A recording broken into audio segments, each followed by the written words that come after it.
Donald Trump dit « Si vous n'avez pas d'acier, vous n'avez pas de pays ». Sa logique, c'est que sans acier ni aluminium, c'est difficile de construire des tanks ou de fabriquer des armes. You will have protection for the first time in a long while. Les tarifs du président Trump visent donc à protéger les usines américaines qui fabriquent l'acier et l'aluminium, surtout des Chinois, parce que les Chinois, en un mois, peuvent produire plus d'acier et d'aluminium que les Américains en un an. Mais l'argument de la sécurité nationale peut aussi être vu comme une stratégie visant à contourner les accords commerciaux.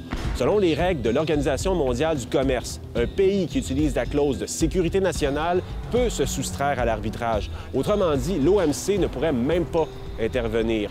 Mais c'est une stratégie qui est potentiellement dangereuse. Les Chinois pourraient faire exactement la même chose sur des produits américains. Il y aurait donc un risque réel de guerre commerciale que l'OMC ne pourrait pas arbitrer. Selon le New York Times, les tarifs du président Trump risquent aussi de diviser les Américains eux-mêmes.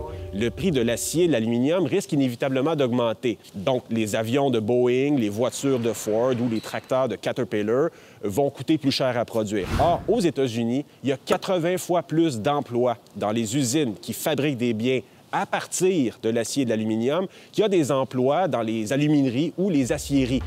En 2002, George Bush a imposé des tarifs de 30 % sur l'acier. Et dans les mois qui ont suivi, eh bien, il y a 200 000 Américains qui ont perdu leur emploi, entre autres parce que le prix de l'acier avait trop augmenté.